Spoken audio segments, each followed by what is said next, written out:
La posibilidad de una transición política en Venezuela no enfrenta únicamente resistencia desde sectores militares o estructuras partidistas del chavismo. El principal muro de contención sigue siendo el aparato judicial construido durante años alrededor del Tribunal Supremo de Justicia. El Tribunal Supremo de Justicia, en nombre del Poder Judicial, rechaza y repudia categóricamente la gravísima agresión militar perpetrada por el gobierno de los Estados Unidos de América. El problema para cualquier intento de cambio no es solo quién ocupa Miraflores, sino quién controla las salas que validan decisiones políticas, bloquean investigaciones, interpretan la Constitución y garantizan impunidad dentro del sistema. La actual reestructuración del TSJ, impulsada por el gobierno de Delcy Rodríguez, expone precisamente esa disputa. Mientras distintos sectores hablan de transición, el oficialismo reorganiza el máximo tribunal como mecanismo de supervivencia política. Lo que se observa es una sustitución selectiva de magistrados ligados al antiguo círculo de Nicolás Maduro y Cilia Flores para reemplazarlos por figuras alineadas con la nueva estructura de poder encabezada por los hermanos Rodríguez. La transición venezolana en términos reales está chocando contra un poder judicial diseñado durante años para impedirla.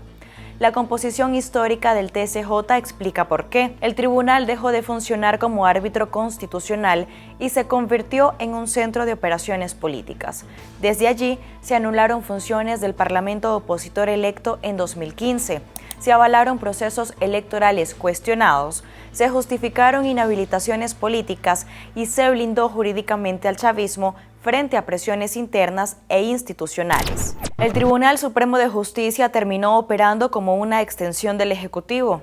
La lista de magistrados desplazados muestra además el nivel de deterioro institucional acumulado dentro del sistema judicial venezolano. Muchos no salen por investigaciones judiciales ni por mecanismos transparentes de rendición de cuentas, sino por reacomodos internos dentro del oficialismo. Y varios dejan el cargo arrastrando denuncias graves de corrupción, nepotismo o abuso de poder. Ejemplo de ello es Michael Moreno, quien representa uno de los casos más emblemáticos. Durante años fue el operador judicial más importante de Maduro. Bajo su gestión, el TSJ desmontó el equilibrio institucional venezolano y legitimó decisiones que permitieron consolidar el control absoluto del chavismo. Moreno fue señalado por organismos internacionales, vinculado a prácticas irregulares y cuestionado por su pasado policial, incluyendo acusaciones relacionadas con homicidio antes de llegar al Poder Judicial. Otro caso es el de Edgar Gavidia Rodríguez, ex vicepresidente del TSJ y figura cercana al entorno de Cilia Flores. Su permanencia en el tribunal estuvo marcada por denuncias de presunto tráfico de influencias y acusaciones de contra su expareja. Elsa Janet Gómez Moreno también refleja el peso de las conexiones familiares dentro del sistema judicial chavista. Vinculada al círculo de los Gavidia Flores, fue señalada por impulsar persecuciones judiciales contra dirigentes opositores y por insistir en procesos internacionales alineados a intereses políticos del oficialismo. Su permanencia dentro del TSJ consolidó la percepción de un tribunal utilizado como herramienta de retaliación política. La estructura militar dentro del TSJ también se convirtió en parte de este problema.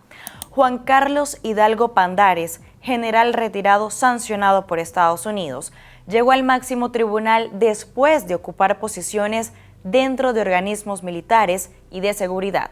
Henry Timaure Tapia, otro general retirado, quedó bajo sospecha por conflictos de intereses en decisiones judiciales que favorecieron a la aerolínea Rutaca, mientras su hijo mantenía vínculos directivos con la empresa. El Poder Judicial terminó fusionado con redes políticas, militares y económicas. Las sanciones internacionales contra magistrados como Luis Fernando Damiani Bustillos, Gladys Gutiérrez, Calixto Ortega y Malaquías Gil profundizaron la crisis de legitimidad del Tribunal Supremo. Todos participaron en decisiones que debilitaron el Parlamento opositor o validaron procesos electorales cuestionados. Gladys Gutiérrez incluso pasó del tribunal a cargos diplomáticos y electorales dentro del propio aparato chavista, demostrando cómo desapareció la separación entre poderes en Venezuela. La actual reorganización impulsada por Delcy Rodríguez no desmonta esa estructura, la reconfigura, la reorganiza. El gobierno interino encabezado por Delcy entiende que el control del TCJ es indispensable para dominar cualquier escenario de transición. Por eso la reestructuración avanza con opacidad, rapidez y control absoluto. No existe un proceso independiente de evaluación judicial. Las designaciones siguen pasando por una Asamblea Nacional controlada por el oficialismo o por un comité de postulaciones subordinado políticamente al poder central. El mensaje interno parece muy claro y repetitivo. El chavismo está dispuesto a reemplazar operadores, pero no a perder el control del sistema. La velocidad con la que el tribunal comenzó a emitir sentencias antes de la renovación refuerza esa idea. Entre el 20 y el 27 de abril se aprobaron 227 decisiones judiciales. Solo el 24 de abril se dictaron 168 sentencias. La cifra alimentó denuncias de abogados y defensores de derechos humanos que consideran imposible revisar técnicamente expedientes a ese ritmo. Lo que se interpreta dentro de sectores judiciales es que parte del oficialismo buscó blindar casos sensibles, cerrar decisiones pendientes y asegurar protección política antes del cambio interno de magistrados.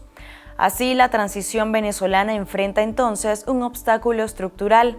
El sistema judicial fue y sigue siendo diseñado precisamente para impedir cambios reales de poder. Aunque Maduro salió del escenario político, el aparato que sostuvo el chavismo sigue funcionando.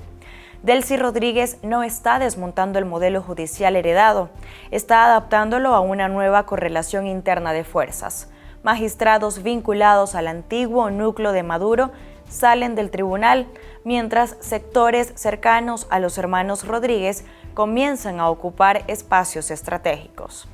El TCJ se convirtió en el terreno donde el chavismo define su supervivencia. Por eso, el conflicto ya no gira únicamente alrededor de elecciones o liderazgo político. La disputa central ocurre dentro del sistema judicial, porque mientras el poder siga controlando quién interpreta la Constitución, quién valida procesos electorales y quién decide investigaciones, porque mientras el poder siga controlando quién interpreta la Constitución, quién valida procesos electorales y quién decide qué investigaciones avanzan o se bloquean, cualquier transición venezolana seguirá condicionada por un tribunal diseñado para proteger al propio régimen. Soy Génesis Pérez y esto fue Venezuela en Profundidad.